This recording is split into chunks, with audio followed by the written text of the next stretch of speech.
A couple of years ago, Nordstrom Rack came in and took over the old WOW space there, and that Nordstrom Rack is wildly successful, and everyone in the marketplace that's in that kind of tenant mix knows about it. So there's some great opportunities there. But the future really is bringing in other uses and making sure that we bring in residential. And we have worked with Simon in particular, but also with Fritz Duda, looking at bringing in residential over retail.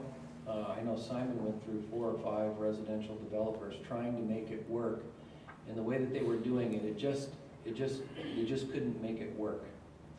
And but I think that's changing now. I think one of the other things that, maybe one of the greatest lessons that I learned for myself is if we lose sight of the pedestrian in this area, I think we will have really failed at implementing a long-term successful plan. And that is, it's going to be probably the biggest challenge to make sure that there's connections between the various properties. When you kind of think about it, you think it's a flat area. It's not. You lose sight of the fact that there are in some places, some 20-foot grade differences that make both the circulation for automobiles, but especially for pedestrians, quite challenging. We have not only the bus transfer station, but there's also a very active park and ride lot. John Loper, in his comment noted that these things are on opposite ends of the mall. One's over by the freeway, one's over here. And nobody would ever walk from one to the other. Maybe we need to move the park and ride lot closer to the bus transfer station. But we just really need to make some connections with pedestrians. There's some retirement communities in the area that you just really couldn't walk from where they're at now into the area. And we need to change that. The other thing is, and this is something, we never put it this way, but we really do need a catalyst project. We need something to get things going.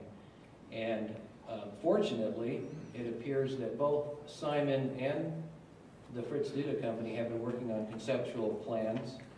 And I know that with probably in a few weeks, Simon's going to be announcing a major expansion, redevelopment at the Laguna Hills Mall that is a mixed-use project. And so I think that we do have our catalyst project. The timing of this TAP report couldn't have been better for us. When we looked at it, it was, we were looking at it because we were updating our urban village specific plan, and it has been very helpful in that regard. But also it seems like with the market timing now coming forward, that a lot of these ideas we can not only share with the various developers in the area, but hopefully achieve some of the recommendations and the ideas that are in the TAP report.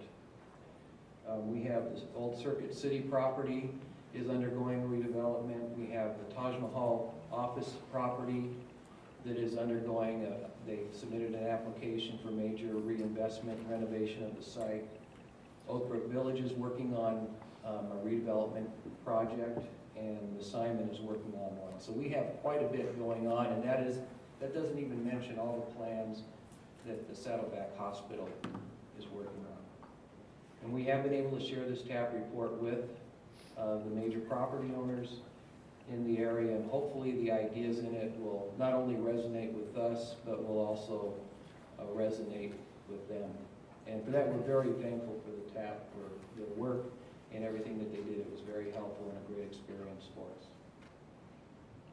Thank you, Don. I bet many of you didn't know there was so much going on in Laguna Hills, especially at the mall. Now you know. Thank you both for that. And I think with that, how are we on time? Okay. We don't have time for questions right now, but both Don, Elizabeth, and myself will be roaming around, as well as Simon Hibbert, who's at the back table, so we can. Let's make time for. Is there any questions? Do we have time for one? Hello, hello. You mentioned, Mr. White, you mentioned that there were a number of different property owners who were doing their redevelopment plans. Do you mean redevelopment funded or participatory, or just that they're reworking their site? And there's a follow-up. Yeah, we don't have a redevelopment agency. Okay. And so it is private redevelopment. If you read the report, we kind of get slammed for being too fiscally conservative. I look at it, developers are always asking for money, even in this report.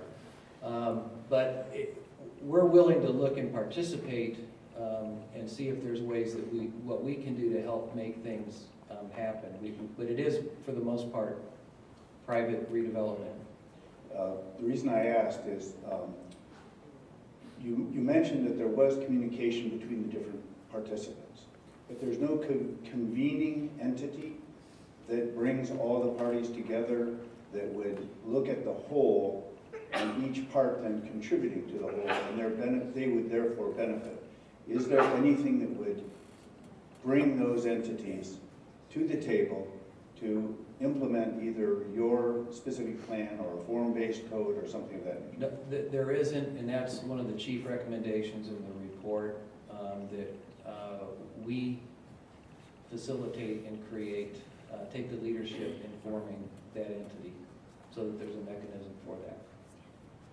One more question, and we'll move on. Kerry Chopin, City Ventures.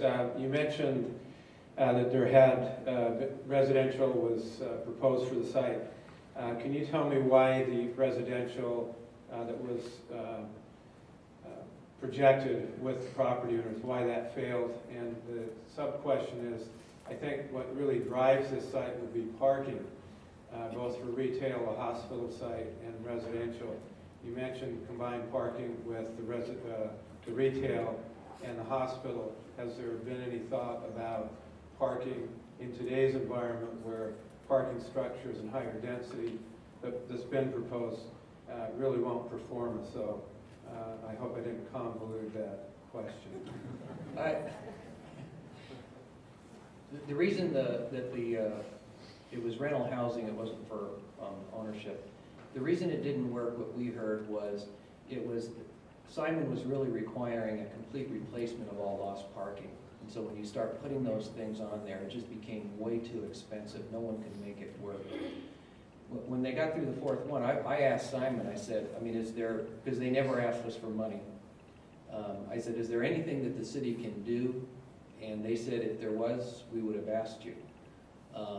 I think what they have now done is they've figured out how to accomplish that. And structured parking is a critical component of making an intensification there happen. A parking structure separate than just parking for the residential.